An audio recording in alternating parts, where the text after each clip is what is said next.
வணக்கம். இந்த வீடியோ யாருக்குன்னு பார்த்தீங்கன்னா, கூடிய விரைவில் கல்யாணம் ஆக போற ஆண்களுக்கு, அப்புறம் கல்யாணத்துக்காக பொண்ணு தேடிட்டு இருக்க ஆண்களுக்கு. நீங்க உங்க வீட்டுல எப்படி வேணா வளர்ந்துருக்கலாம். ஆனா நீங்க கல்யாணம் பண்ணிக்க போற பொண்ணுக்கு உங்களுக்கு மரியாதை தர முடியாது.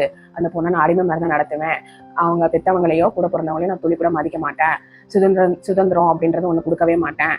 எனக்கு ஒரு சம்பளம் இல்லாத வேலைக்காரி தான் வேணும் அப்படின்னு நினைக்கிறவங்க தயவு செய்து கல்யாணம் பண்ணாதீங்க. ஏன்னா யாரோ பெத்த பொண்ணு தங்க மாதிரி வளர்ந்துருக்கும் அந்த வீட்டுல, அதை கட்டி கூட்டிட்டு வந்து அவங்க வாழ்க்கைய நாசம் பண்ணிடாதீங்க. உங்க மைண்ட் செட் இப்படிதான் இருக்கு அப்படின்னா தயவு செய்து நீங்க கல்யாணம் பண்ணிடாதீங்க. அதே மாதிரி பசங்களை பெத்து வளர்க்குற அம்மாக்களுக்கும் தான் இந்த வீடியோ. உங்க புள்ள ஒழுங்கா வளர்க்கல, வரவ திருத்தட்டும், யாரோ பெத்த பொண்ணு திருத்தட்டும் அப்படின்னு சொல்லிட்டுலாம் கல்யாணம் பண்ணி வைக்காதீங்க. அதுக்கப்புறம் நெக்ஸ்ட் கல்யாணம் பண்ணிக்க போற பெண்களுக்கு தான், கல்யாணத்துக்கு முன்னாடி வரைக்கும் எப்படி இருப்பாங்க, கிரீன் ஃபிளாகா இருப்பாங்க, கிரீன் ஃபாரஸ்டா இருப்பாங்க. கல்யாணத்துக்கு அப்புறம் பாத்தீங்கன்னா ரெட் ஃபிளாக், ரெட் ஃபாரஸ்ட் தான் ஃபுல்லாவே. ஸோ யாரையுமே எப்படிப்பட்டவங்கன்றத நம்ம அனலைஸ் பண்ண முடியாத சுச்சுவேஷன் தான் இப்ப இருக்கிற சொசைட்டி இருக்குது. ஏன்னா பிறவி குணம்னு ஒண்ணு இருக்கும் ஒவ்வொருத்தங்களுக்குமே, அதை யாராலையுமே நம்ம மாற்ற முடியாது. அவங்களுக்கு காரியம் நடக்கிற வரைக்கும் அவங்க நல்லவங்க வேஷம் போடலாம், எப்படி வேணா நடந்துக்கலாம். காரியம் அதாவது தாலின்னு ஒண்ணு கட்டுற வரைக்கும் தான் அவங்க நல்லவங்க. தாலி கட்டினதுக்கு அப்புறம் எப்படின்றது அவங்களோட கேரக்டரை பொறுத்து தான். அதுக்காக இப்ப என்ன ஆண்கள் கல்யாணமே பண்ணிக்கூடாதா, பெண்கள் கல்யாணமே பண்ணிக்கூடாதுன்னு நான் சொல்லலை.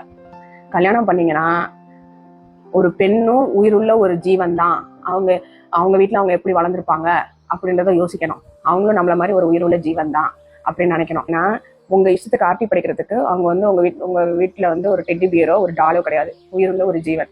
ஸோ ஒரு ரெஸ்பான்சிபிலிட்டியோட கல்யாணம் பண்ணுங்க. தன்னை நம்பி வர பொண்ணை நல்லபடியா பாத்துக்கிறது தான் சிறந்த ஆண்மகன் நான் நினைக்கிறேன். அந்த பிள்ளைக்கு சோறு போடுறது, அந்த பிள்ளைக்கு வாங்கி தர்றது, இதெல்லாம் தான் நான் சொல்லி காட்டுவேன் அப்படின்னு நினைக்கிறவங்க கல்யாணம் பண்ணாதீங்க. ஓகேங்களா? ஏன்னா சோத்துக்கு வழி இல்லாம எந்த பெண்களும் கல்யாணம் பண்ணிக்கிறது இல்லை. கல்யாணம் ஆகி அந்த இன்னொரு குடும்பத்துக்கு போய் அவங்களோட இதை அடுத்த ஜென்ரேஷன் உருவாக்குறதுக்கு தான் கல்யாணம்னு ஒன்று நடக்குது. ஆனா எங்க அம்மா விட்டு கொடுத்து தானே போனாங்க, எங்க அப்பாவெல்லாம் எழுதி பேசாம இருந்தாங்க அப்படின்னா அதெல்லாம் உங்க அம்மாவோட முடிஞ்சு போச்சு. இப்ப இருக்கிற ஜென்ரேஷன் பெண்கள் அப்படி இருப்பாங்கன்னு எதிர்பார்க்கவே கூடாது. இப்ப இருக்கிற பெண்கள் ரேர் தான். ஏன்னா இப்ப அந்த அளவுக்கு சொசைட்டி பரிணாம வளர்ச்சி அடைஞ்சிருச்சு. பெண்கள் என்ன சாக்ரிஃபைஸ் பண்ணாலும் யாரும் அதை மதிக்கிறது கிடையாது, அவங்கள ஒரு பொருட்டாவே எடுத்துக்கிறது கிடையாது. அதனால இப்ப ரீசெண்ட் ரிசர்ச்ல என்ன சொல்லியிருக்காங்கன்னா, கல்யாணம் ஆகாத பெண்கள் தான் சந்தோஷமா இருக்கிறதாவும், கல்யாணம் ஆகாத ஆண்கள் கஷ்டப்படுறதாவும் தான் ஒரு ரிசர்ச் இருக்கு. தேங்க்யூ.